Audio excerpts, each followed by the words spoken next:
हरे कृष्णा कृष्णा कृष्णा हरे हरे, हरे राम राम राम हरे हरे। हरे कृष्णा। आप सभी भक्तों का हार्दिक स्वागत है आज की श्रीमद् भागवतम की इस कक्षा में। स्वागतम सुस्वागतम। और हम चर्चा कर रहे हैं श्रीमद् भागवतम चतुर्थ स्कंद अध्याय 12 के ऊपर, जिसका नाम है ध्रुव महाराज का भगवान के पास जाना। तो जल्दी से हम रिकैप करते हैं, कल हमने क्या पढ़ा था। कल हम पढ़ रहे थे कि ध्रुव महाराज को स्वयंभू मनु समझाकर चले गए और ध्रुव महाराज ने युद्ध बंद कर दिया यक्षों के खिलाफ। तो यक्षों के जो स्वामी थे कुबेर जी वहाँ पर प्रकट हो गए और युद्ध स्थली पर प्रकट होकर उन्होंने इनको ध्रुव जी को अप्रिशिएट किया। उन्होंने कहा बहुत अच्छा लगा मुझे कि तुमने युद्ध तुरंत बंद कर दिया आपने दादा के कहने पर, जबकि ऐसा करना बहुत कठिन कार्य होता है। तो आइए इसी श्रृंखला में हम पढ़ते हैं आज श्रीमद् भागवतम चतुर्थ स्कंद अध्याय 12 और श्लोक संख्या 2 से हम प्रारंभ करेंगे।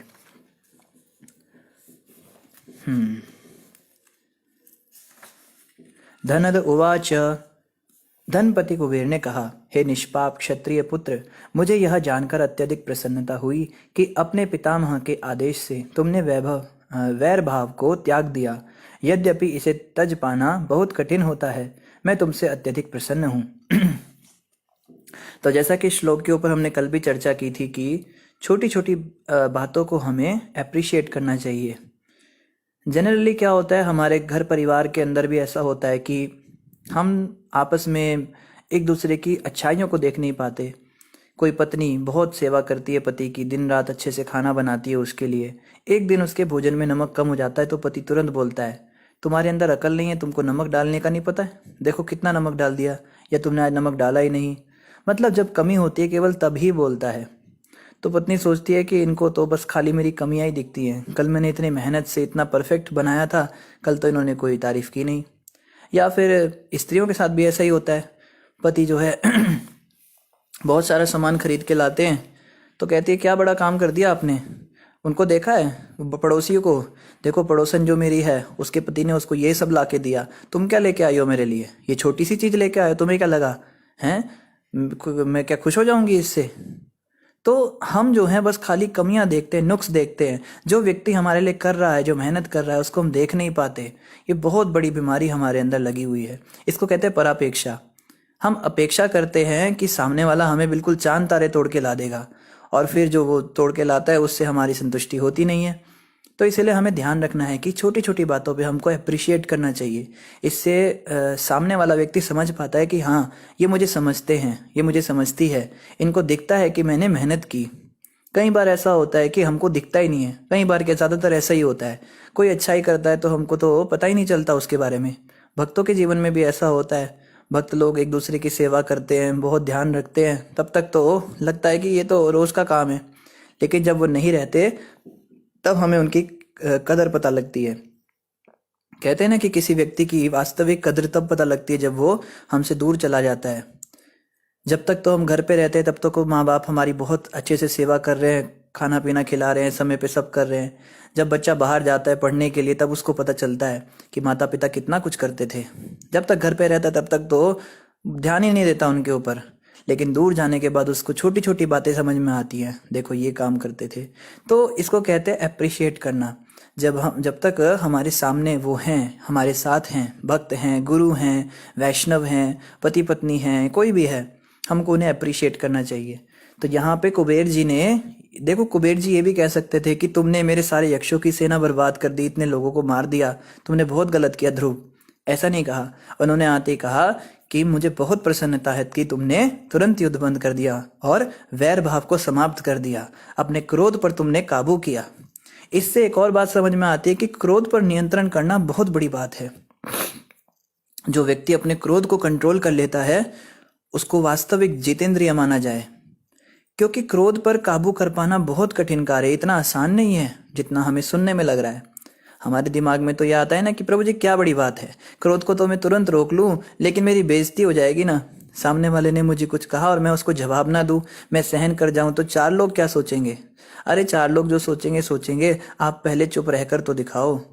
ये बहुत मुश्किल कार्य, बहुत कठिन कार्य है। तो अगर हम अपने क्रोध पर नियंत्रण कर पा रहे हैं, क्रोध को रोक पा रहे हैं, तो मानना चाहिए कि ठाकुर जी की बहुत कृपा है, गुरुदेव की, प्रभुपाद जी की बहुत कृपा है हमारे ऊपर कि हम अपने क्रोध को काबू कर पाते हैं। आगे कह रहे, वास्तव में ना तो तुमने यक्षों को मारा है, ना उन्होंने तुम्हारे भाई को मारा है, क्योंकि सृजन तथा विनाश का अंतिम कारण परमेश्वर का नित्य स्वरूप काल ही है। देहात्म बुद्धि के आधार पर स्वयं तथा अन्यों का मैं तथा तुम के रूप में मिथ्या बोध अविद्या की उपज है। यही देहात्म बुद्धि जन्म मृत्यु के चक्कर का कारण है और इसी से इस जगत में हमें निरंतर बने रहना पड़ता है। तो कुबेर जी बताते हैं कि देखो, जो देहात्म बुद्धि है, मैं और तुम, यही वास्तव में अविद्या है।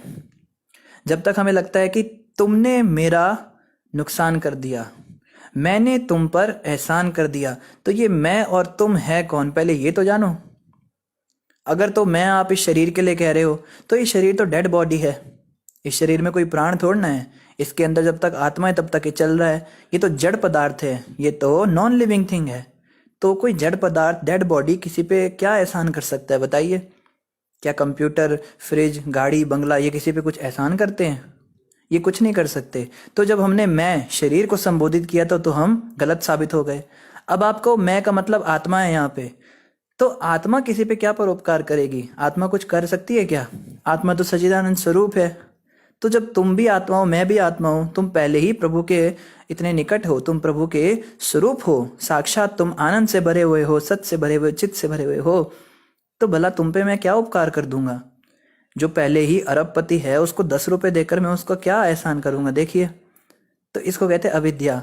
जब आत्मा के स्तर पर हम बात करें कि मैंने तुम पे एहसान किया, तो एक आत्मा दूसरी आत्मा पे एहसान कर ही नहीं सकती, क्योंकि आत्मा के ऊपर केवल परमात्मा ही एहसान करते हैं।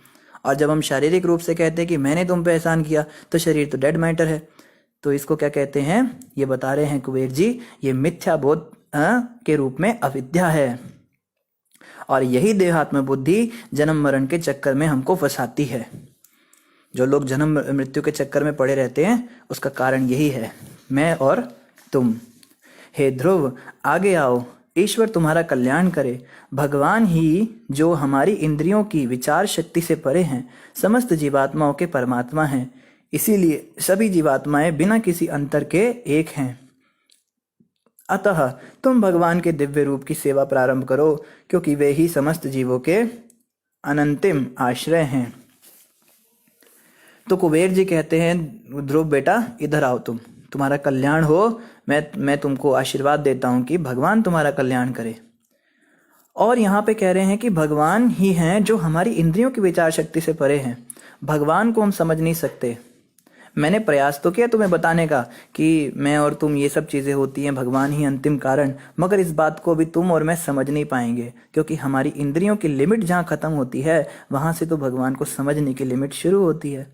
और आगे कहते हैं कि वही सब जीवात्माओं के परमात्मा है, मेरे हृदय में भी हैं, तुम्हारे हृदय में भी हैं। देखो, जो सबके हृदय में है, कुत्ते के हृदय में, चांडाल के हृदय में, शूद्र के हृदय में, ब्राह्मण के हृदय में, स्त्री के हृदय में, पुरुष के हृदय में, तो जब सबके हृदय में एक जैसे परमात्मा है, तो फिर भला भेदभाव का प्रश्न ही कहाँ से उठा? ये जो कहते हैं कि सनातन धर्म, हिंदू धर्म ने भेदभाव सिखाया, ब्राह्मण श्रेष्ठ हैं, शूद्र नीचे हैं, स्त्री को अलग समझा जाता है, पुरुष को श्रेष्ठ समझा जाता है। अरे यहाँ तो बात हो रही है 84 लाख योनियों में, कुत्ते बिल्ली भी हमारे समान हैं। आप देखिए, अगर सनातन धर्म की सही समझ किसी को है, तो वो कभी भी इन बातों में नहीं आएगा। इन बातों में वही व्यक्ति आता है जिसने अपने शास्त्रों को कभी पढ़ा ही नहीं, वही व्यक्ति मूर्ख बनेगा इन बातों से। यहाँ तो बात हो रही है जानवरों की भी, ये जानवर भी हमसे श्रेष्ठ, हम जानवरों से भी श्रेष्ठ नहीं है। बताओ, सामने अगर कुत्ता बिल्ली है, उसमें भी परमात्मा है, मैं उसको भी क्यों सताऊं? तो ये जो ब्राह्मण शूद्र, ये सब चीजें जो चल गई हैं आजकल, ये पूरी तरह से एक पॉलिटिकल प्रोपेगेंडा है। इसको समझिए, ये नेताओं के द्वारा इसको हवा दी गई। कुछ भ्रमित ब्राह्मणों ने कुछ शास्त्रों में फेरबदल किए और उसके बाद में इन चीजों को हवा दी गई। लेकिन भगवान की नजर में ऐसा कोई भेद होता नहीं। आप ही बताइए, अगर भगवान की नजर में भेद होता तो रामचंद्र जी शबरी के बेर क्यों खाते? वो तो भील जात की थी, शेड्यूल कास्ट थी, और उसके झूठे बेर खा रहे हैं। उसके घर में जाकर खाना भी बड़ी दूर की बात रही, उसके झूठे खा रहे हैं, कितनी बड़ी बात है। क्या हम अभी जाके अपने घर में जो जमादार सफाई करने आते हैं, हमारे घर में जो गंदगी कचरा उठाने आते हैं, उस माई का झूठा क्या हम खा सकते हैं?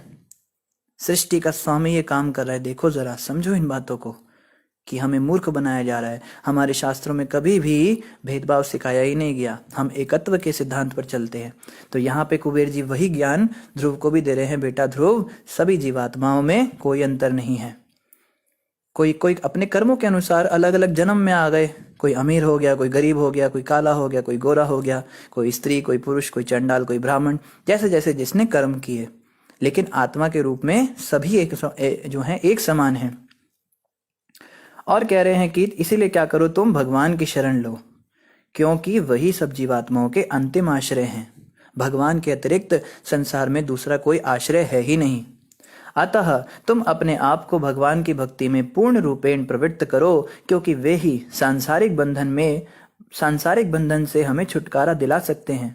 अपनी भौतिक शक्ति से आसक्त रहकर भी वे उसके क्रियाकलापों से विलग रहते हैं। भगवान की अकल्पनीय शक्ति से ही इस भौतिक जगत में प्रत्येक घटना घटती है। कह रहे हैं कि तुम भक्ति में लगो, भगवान की भक्ति में लगो।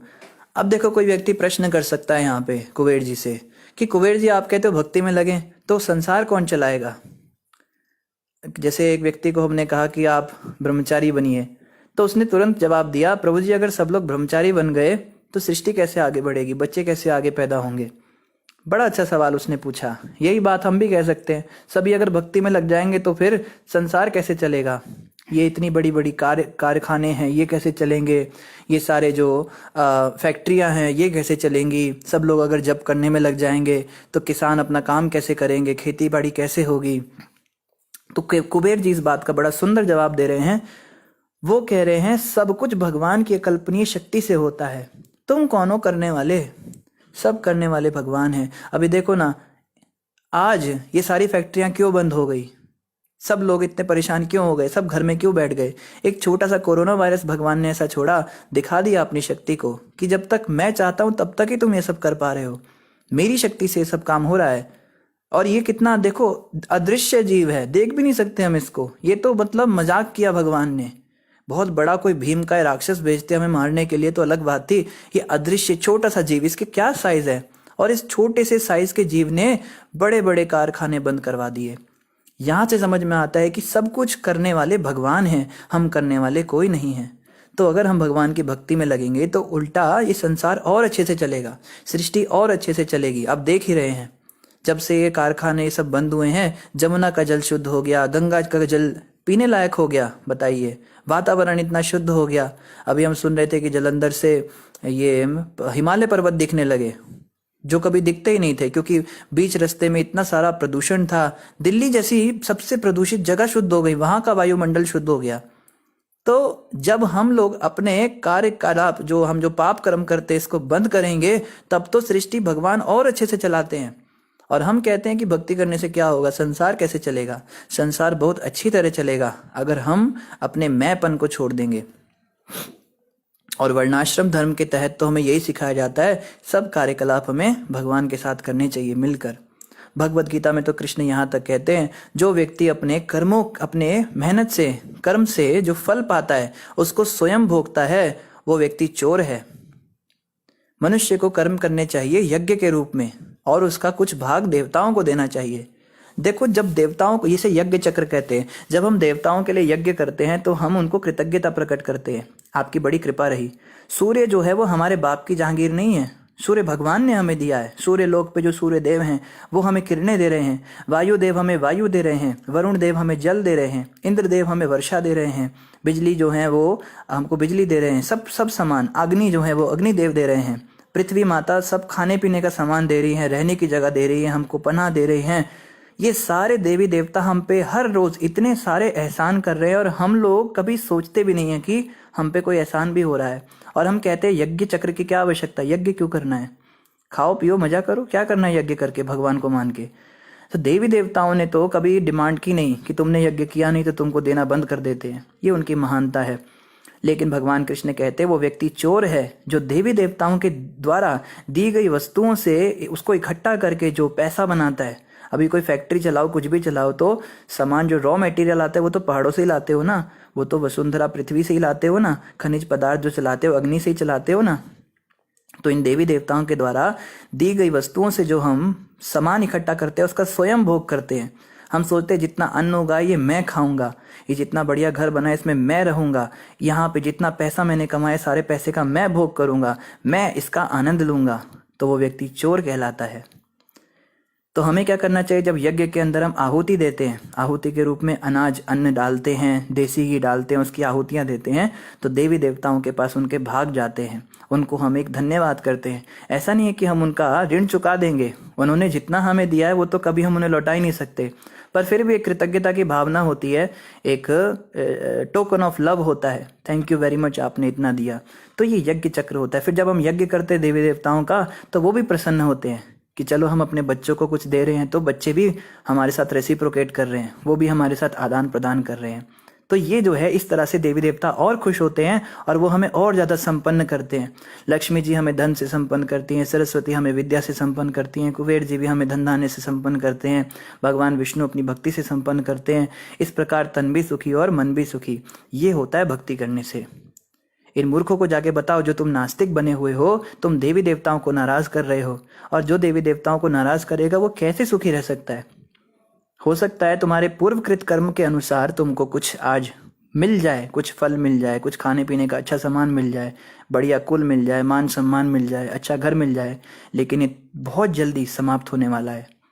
एक मृत्यु की चपेट के साथ सब समाप्त हो जाएगा और फिर से किसी रेलवे स्टेशन पर कचरा बीनते हुए बनोगे तुम अगले जन्म में, क्योंकि तुमने पिछले कर्मों का तो भोग खा लिया, लेकिन ये कर्म जो ये जीवन है वो उसको तो बेकार कर दिया ना।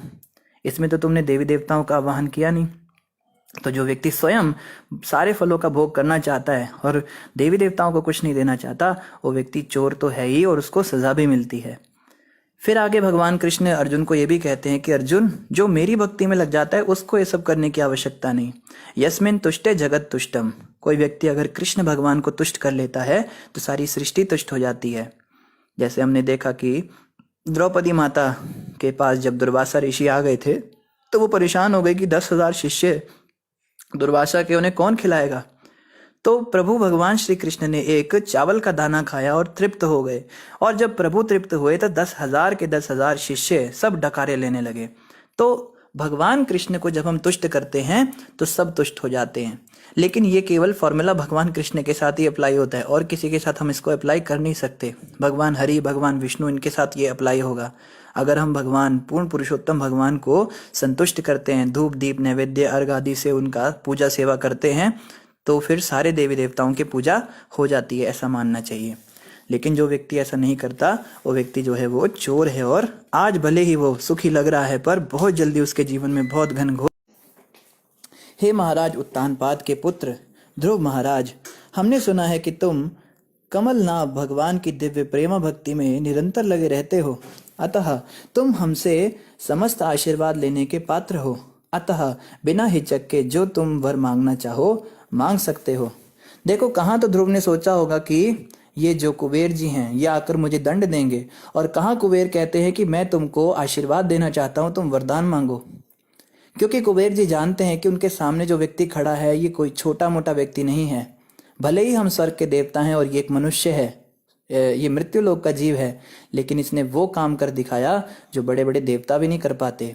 स्वयं भगवान हरि इससे प्रसन्न हुए और इनको वरदान देकर गए हैं कि ये उनके लोक में जाएंगे। तो इतने पूजनीय होते हैं भक्त। भक्तों को तो स्वर्ग के देवता भी पूजते हैं, बशर्ते हम भक्त बने तो सही। हम अभी जुम्मा 4 दिन माला करते हुए होते नहीं और हम सोचने लगते हैं हम तो बहुत बड़े भक्त बन गए। अरे भक्त बनना बहुत बड़ी बात है। भक्त बनना तो देवताओं से भी बढ़कर है। जिसकी तो पूजा वंदना स्वर्ग के देवता भी करते हैं वो होता है हरि का शुद्ध भक्त। हम समझ सकते हैं कि शुद्ध भक्तों की कितनी ज्यादा रिस्पेक्ट करनी चाहिए। भगवान के जो प्रेमी भक्त होते हैं, निष्काम भक्त होते हैं, जो बदले में प्रभु से कुछ नहीं चाहते, वो इतने ज्यादा महान होते हैं कि देवी देवता उनकी वंदना करते हैं, और हम उनकी क्या सेवा कर सकते, सोचिए। आगे कहते मैत्रेय उवाच, महर्षि मैत्रेय ने आगे कहा, हे विदुर, जब यक्षराज कुबेर ने ध्रुव महाराज से वर मांगने के लिए कहा तो उस परम विद्वान शुद्ध भक्त बुद्धिमान तथा विचारवान राजा ध्रुव ने यही याचना की कि भगवान में उनकी अखंड श्रद्धा और स्मृति बनी रहे, क्योंकि इस प्रकार से मनुष्य अज्ञान के सागर को सरलता से पार कर सकता है, यद्यपि उसे पार करना अन्यों के लिए अत्यंत दुष्कर है। तो ध्रुव महाराज ने अब ऐसा नहीं है कि ध्रुव महाराज ने सोचा क्या बात है, कुबेर सामने आ गए, साक्षात धन के देवता, अब तो मेरी तो लॉटरी लग गई और क्या क्या मांगू समझ में नहीं आ रहा है, कितना धन मांगू, कितने करोड़ों अरबों खरबों अशरफियां मांगू, कितने हीरे मोती मांग लूं। देखो कुबेर अगर आज अगर हमारे सामने कुबेर आ जाए, कंसीडर कीजिए अचानक से कुबेर आ गए हमारे घर में और कहें कि भाई वर मांगो, तुम भक्ति कर रहे हो भगवान की, मैं तुम पे प्रसन्न हूँ, हम तो तुरंत डिमांड कर देंगे ये दे दो वो दे दो। पर ध्रुव महाराज ने क्या कहा? ध्रुव महाराज ने कहा बस मुझे भक्ति दे दो, भगवान में मेरा मन लगा रहे और मुझे कुछ नहीं चाहिए।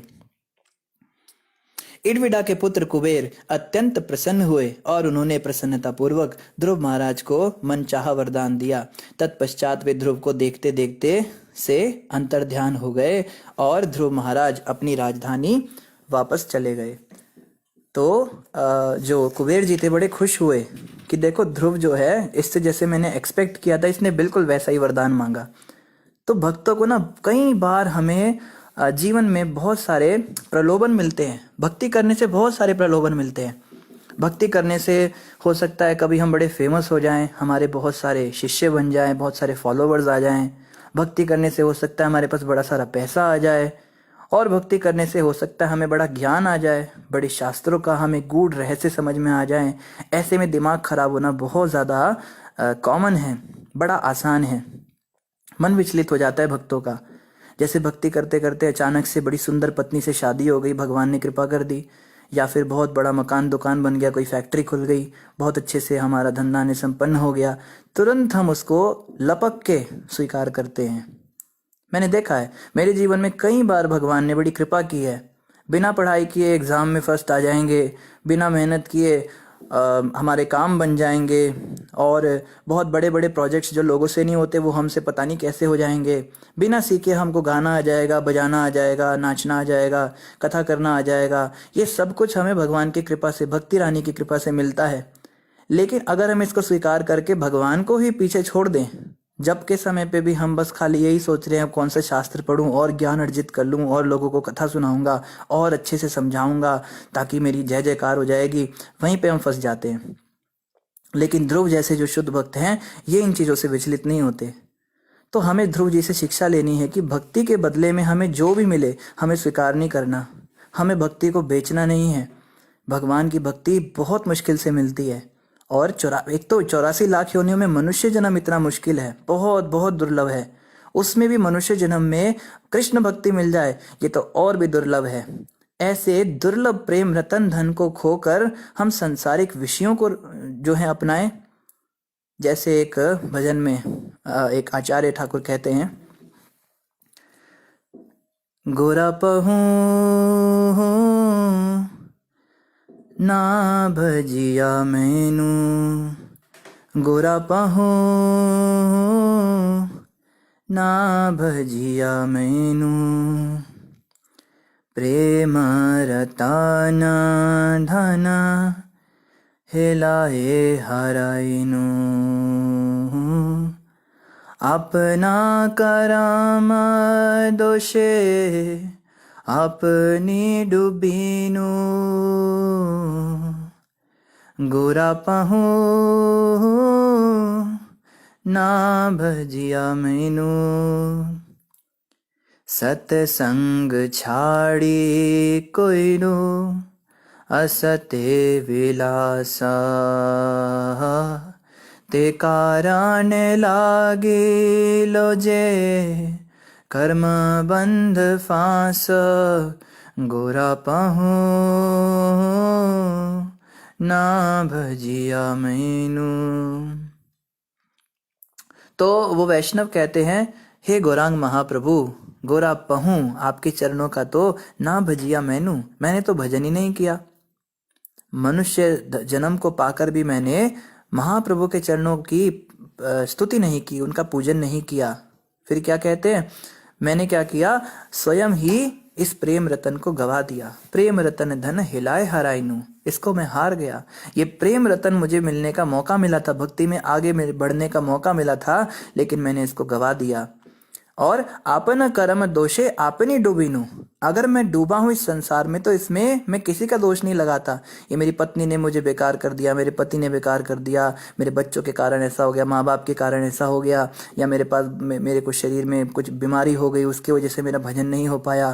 कहते हैं आपन कर्म दोषे, मैं किसी को दोष नहीं देता, मेरा खुद के कर्म ही खराब थे, इस कारण से आपनी डूबीनु, मैं स्वयं ही डूब गया, ये सारी गलती मेरी है। सत्संग छाड़ी कोई नु असत्य विलास, सत्संग को छोड़कर मैंने गलत लोगों का संग किया। मैं मंदिर के अंदर जाने की बजाय पब्स में जाता था, सिनेमैक्स में जाके फिल्में देखता था, मैं जाके कसिनोस के अंदर और बार के अंदर जाके कुकर्म करता था। गलत स्त्री गलत पुरुष का संग कर करके मैंने अपना सारा का सारा जीवन बर्बाद किया। कहाँ तो मैं वैष्णव भक्तों के साथ बैठकर आपका भजन कर सकता था, पर मैंने ये काम किया, विषयों में रमता गया। विषय विषम विष सतत खाइनु, और क्या हुआ, ते कारणे लागिलो जे कर्म बंध फांस, इस कारण से मेरे गले में ये फांसी लग गई कर्म बंधनों की, और मैं इतना जटिल बंधनों में उलझ गया। कभी तो पति पत्नी के बंधन में उलझ गया, कभी तो मैं माता पिता के बंधन में उलझ गया, कभी मैं लेन देन के बंधन में उलझ गया, कभी मैंने खूब सारे लोन पे लोन चढ़ा लिए, अभी उन्हें चुकाने के लिए मुझे मजबूरन आपका भजन भक्ति छोड़कर जॉब करनी पड़ रही है, मैं इसमें उलझ गया। हे गौरांग महाप्रभु, ये सब का सब मेरा ही दोष है। तो इस प्रकार से वैष्णव भक्त बताते हैं कि वास्तव में हमें प्रेम रतन धन के बदले में कितना सस्ता डीलिंग कर देते हैं। हम 2 कौड़ी के कांच के टुकड़े को उठाने के लिए रत्नों को छोड़ देते हैं, ये हमारे साथ हो जाता है। लेकिन ध्रुव महाराज ने ऐसा नहीं किया। ध्रुव महाराज ने बोला कि मुझे कुछ नहीं चाहिए कुबेर जी, आप बस इतनी कृपा करो कि मेरी भजन भक्ति बनी रहे। जब तक ध्रुव महाराज घर में रहे उन्होंने समस्त यज्ञों के भोक्ता भगवान को प्रसन्न करने के लिए यज्ञोत्सव संपन्न किए। तो ध्रुव महाराज ने बहुत सारे यज्ञ किए भगवान की प्रसन्नता के लिए। जितने भी संस्कार संबंधी निर्दिष्ट यज्ञ हैं वे भगवान विष्णु को प्रसन्न करने के निमित्त हैं, क्योंकि वे ही ऐसे समस्त यज्ञों के लक्ष्य हैं और यज्ञ जन्य आशीर्वादों के प्रदाता हैं। तो जितने भी यज्ञ होते हैं वो भगवान विष्णु की प्रसन्नता के लिए होते हैं। हमें तो लगता है यज्ञ का मतलब होता है जब तक हम माचिस जलाएंगे, अग्नि में आहुति डालेंगे, स्वाहा स्वाहा करेंगे, उसको ही यज्ञ कहते हैं। पर यहाँ पे कहते हैं यज्ञ का मतलब होता है प्रत्येक कार्य जो हम कर रहे हैं उसको यज्ञ रूप में भगवान विष्णु की प्रसन्नता के लिए करें। हम खाएं भी तो भगवान को भोग लगाकर खाएं, हम सोएं भी तो यही सोचकर सोएं, सुबह जल्दी उठकर मंगल आरती करेंगे, हम घर भी बनाए तो यही सोच के बनाए यहाँ पे ठाकुर जी का सत्संग कीर्तन करेंगे, वैष्णवों की सेवा करेंगे, नियमित रूप से उन्हें यहाँ पे आमंत्रित करेंगे। या फिर अगर हम बना रहे हैं तो हम इमारत बनाए तो उसमें भगवान का मंदिर बनाए, देवालय बनाए, भगवान विष्णु का बढ़िया आलीशान मंदिर बनाए। इस प्रकार से हम कहीं घूमने भी जाएं तो भगवान के धाम में जाएं, ये हर कार्य हमारा यज्ञ हो जाता है। और इस कलयुग में तो भगवान कृष्ण गीता में कहते हैं यज्ञ नाम जप यज्ञोस्मि, समस्त प्रकार के यज्ञों में मैं जप यज्ञ हूँ। जब हम भगवान के महामंत्र का जाप करते हैं हरे कृष्ण कृष्ण कृष्ण हरे हरे, हरे राम राम राम हरे हरे, तो ये भी यज्ञ है।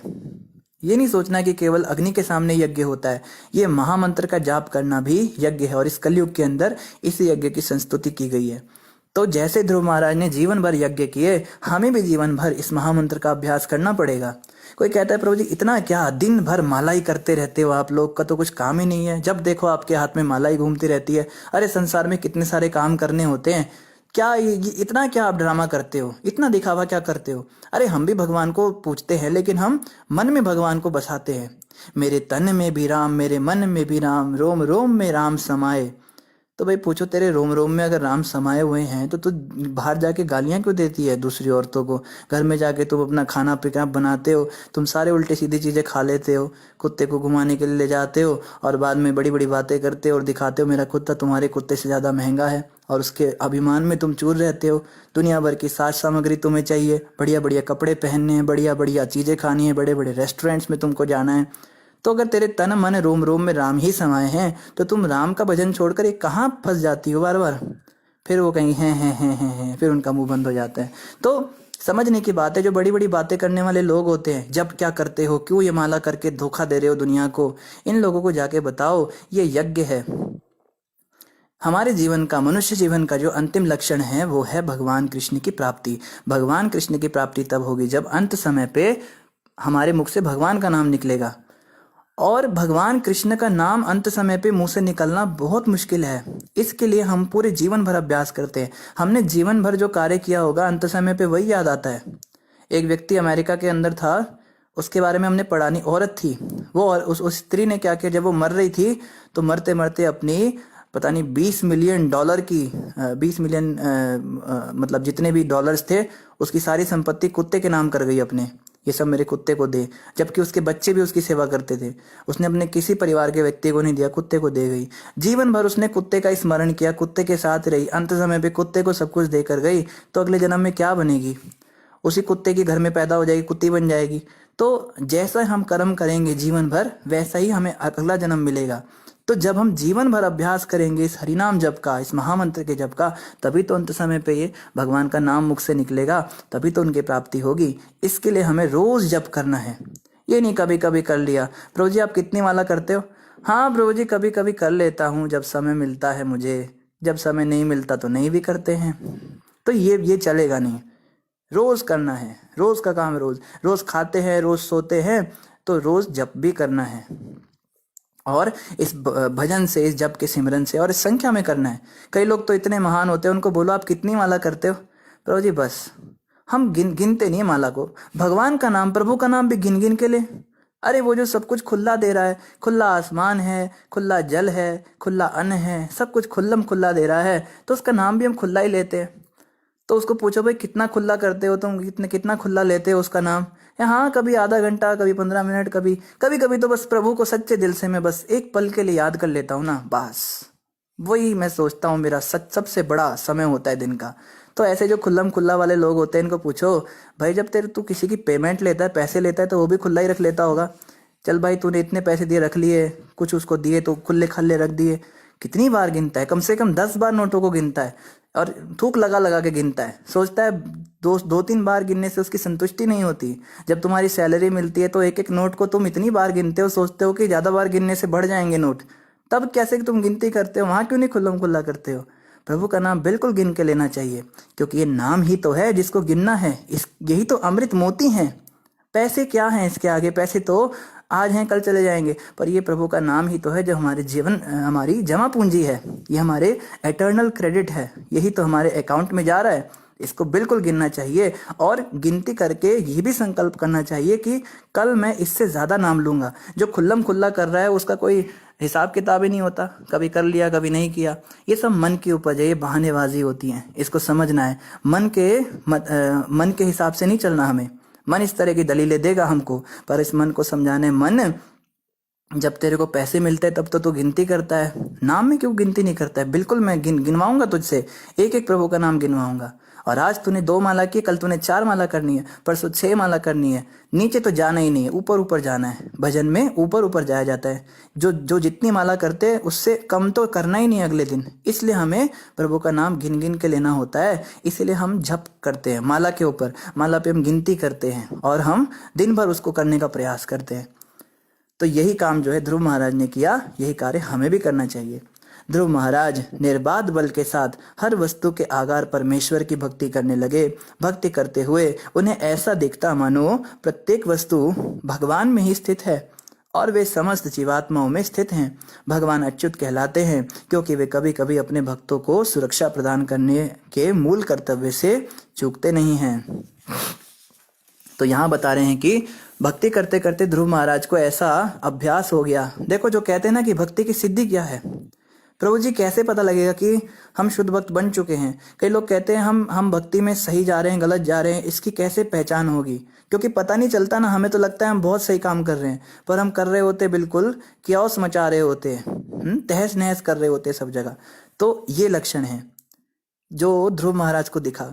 जब सब जीवों के अंदर प्रभु का दर्शन होने लगे, सब आत्माओं के अंदर भगवान दिखने लगे, इवन जो हमारे साथ गलत भी कर रहा है उसके अंदर भी भगवान दिखने लगे, कुत्ते बिल्ली चांडाल राक्षस ब्राह्मण सब के अंदर एक समदृष्टि आ जाए कि सब में भगवान है, तो मानो कि तुमको भगवत प्राप्ति होने वाली है। और भगवान के अंदर सब लोग दिखने लगे। जब भगवान का विग्रह का दर्शन करे तो लगे कि सारी सृष्टि ही मेरे प्रभु में समाई है। उस दिन सोचो कि अब जो है मेरी सिद्धि हो रही है। जब तक ऐसा नहीं होता, जब तक भेद बुद्धि बनी हुई है, ये अच्छा है ये बुरा है, ये पागल है ये बड़ा होशियार है, ये काला है ये गोरा है, ये सब भेद जब तक बने हुए हैं तब तक तो हम ना सोचे कि हम भक्ति में बहुत बढ़ गए। ध्रुव महाराज सभी दैवी गुणों से संपन्न थे। तो ये भी बताया है कि भक्त जो होते हैं वो दैवी गुणों से संपन्न होते हैं। भक्त आसुरी गुणों से संपन्न नहीं होते। देवताओं का गुण है सुबह 4 बजे उठना और असुरों का गुण है सुबह 4 बजे सोना। हमारी तो ये हालत है, 9, 10, 11, 12 बजे तो हमें नींद आती है। उसके बाद 3, 4 बजे हमारी आधी रात होती है। फिर 6, 7, 8 बजे तक हम उठते हैं। कोई लोग तो इतने महान वो सर्दियों में 12, 12 बजे उठते हैं। संडे का दिन हो तो बस पूछो ही मत, उसका तो कोई समय ही नहीं है। तो ये सब आसुरी गुण हैं हमारे अंदर। जब ये जाएंगे तब तो पता लगे कि भक्ति कर रहे हैं। भक्तों के गुण क्या होते हैं? सहिष्णुता, सहन करता है भक्त, सहनशील होता है। उसने मुझे 1 गाली दी, मैंने उसको 10 गालियां सुना के आ गया। तो ये क्या हुए? तो आसुरी गुण होते हैं। दूसरे को कष्ट में देखकर स्वयं खुश होना, ये बहुत बड़ा आसुरी गुण है। जब कोई दुखी होता है, परेशान होता है तो मुझे बड़ा मजा आता है देखने में, बहुत अच्छा हुआ इसके साथ, ऐसा ही होना चाहिए और बुरा होना चाहिए, अभी तो कुछ हुआ ही नहीं है, इसने मेरे साथ ऐसा किया था ना। इस प्रकार के जो गुण हैं ये आसुरी गुण हैं।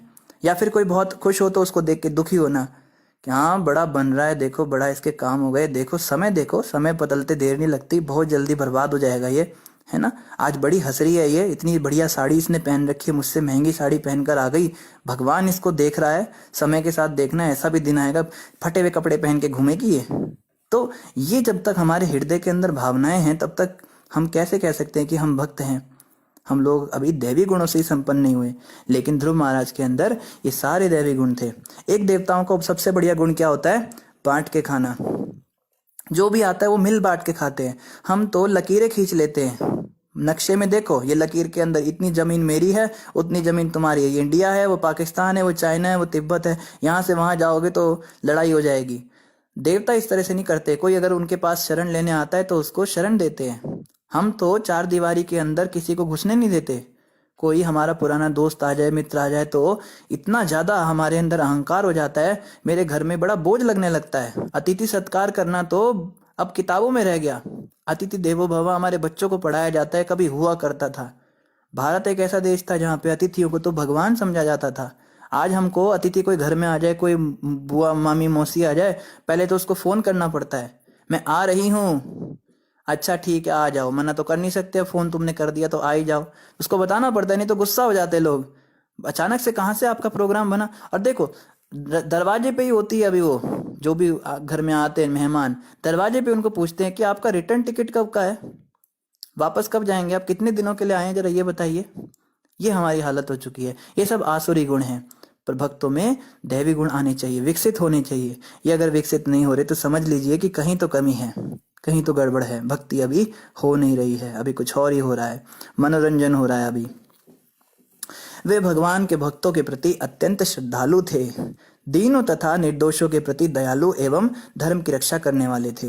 ये सब गुण हैं जो हमें विकसित करने हैं। भगवान के भक्तों के प्रति अत्यंत श्रद्धालु, भक्तों के प्रति तो इतनी श्रद्धा होनी चाहिए हमारे अंदर, भक्त हमें दिन को रात कह दे तो हम रात मान ले। यहाँ भक्त कहते हैं कि 1 चपाती और ले आओ माता जी, तो माता जी सोचती है बस यही करती रहूं मैं दिन भर, इनके लिए आटा गूंद गूंद के मेरे हाथ जो हैं, अभी मैनीक्योर करा के आई थी वो सब खराब हो गए मेरे हाथ। अरे माताएं तो पहले खिला खिला के तो इतना आनंद आता था। हमने अभी भी देखा है थोड़ी बहुत जगहों पे कल्चर बचा है, लगभग तो जो अर्बन इंडिया है वो उसमें तो कल्चर बर्बाद हो चुका है। मेट्रोपॉलिटन सिटीज के अंदर तो सब स्त्रियां जो हैं बहुत ज़्यादा आलसी हो गई हैं। पहले ज़माने में हमारे घर में जो माताएं होती थी, चक्की से आटा पीसना पड़ता था, हाथ से चक्की घुमा घुमा के आटा पीसती थी, और मजाल है कि कोई व्यक्ति भूखा लौट जाए घर से, 1000 लोग भी आ जाए उनको भी खिला देगी, क्योंकि उसको संस्कार ऐसे दिए जाते थे। वो साक्षात अन्नपूर्णा का अवतार होती थी, उसके रहते तो घर में कभी कोई भूखा रहता ही नहीं था। ये हमारी भारतीय नारी होती थी। भारतीय नारी की सभ्यता क्या कहा जाए, कितनी महान होती थी भारतीय नारियां। लेकिन आजकल की जो भारतीय नारी है वो बेचारी पहले तो कहती है तुम्हारे घर वाले आ रहे हैं, हाँ जोमेटो से ऑर्डर कर दो, मैं नहीं बनाऊंगी। तुम्हारे गांव से लोग आ रहे हैं, खुद बनाओ खाना, मैं नहीं बनाऊंगी उनके लिए, मैं ये सब करने नहीं आई हूँ। शादी से पहले बोलती हैं कि पतिदेव देखो जो भी आप हो, आपको मैं पहले ही बता देती हूँ, मुझसे शादी करनी है, मैं खाना नहीं बनाऊंगी, मैं जॉब करूंगी। ठीक है भाई, जॉब भी करना जरूरी है, पैसे भी कमाने जरूरी है, पर ये क्या है कि तुम खाना ही नहीं बनाओगे। तो भारतीय नारी को चाहिए कि अपने कल्चर को ना भूले, अपने अन्नपूर्णा स्वरूप को ना भूले। स्त्री में तो सारी देवियों का वास होता है। कभी तो वो दुर्गा बन के रक्षा करती है, कभी लक्ष्मी बन के वो घर की शोभा बढ़ाती है, कभी वो सरस्वती बन के अपने बच्चों को पढ़ाती है, और कभी वो अन्नपूर्णा बन के सबको खिलाती है। आजकल की स्त्रियों में सारे ही गुण बिल्कुल दिखते ही नहीं हैं। वो बस कागजों के ऊपर कॉपियां भर भर के लिख लिख के आ जाती हैं। और अब ये इन सब से क्या होगा, इन सब से पैसा ही ला सकती हैं, और क्या इनका जो काम की बातें, जो जरूरी चीजें होती हैं, वो तो उनको आता ही नहीं। खाना बनाना, घर का काम करना। प्रभुपाद जी कहते थे जो भक्त स्त्रियां हैं उनको चाहिए कि उनको ये सब चीजें आनी चाहिए। 5 चीजें हर स्त्री को आनी चाहिए। प्रभुपाद जी के निर्देश यहाँ पढ़ सकते हैं।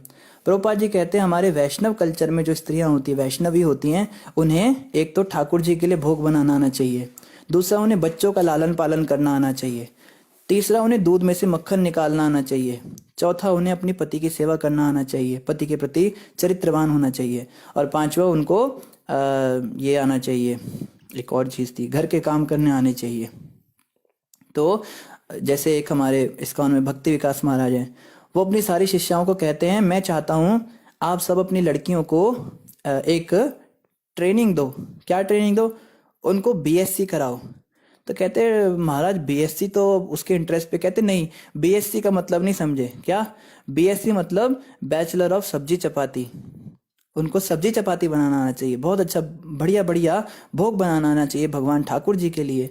एक स्त्री जो है वो बहुत जल्दी किसी को भी प्रसन्न कर सकती है, भोग बना के ठाकुर जी को भी बहुत जल्दी प्रसन्न कर सकती है।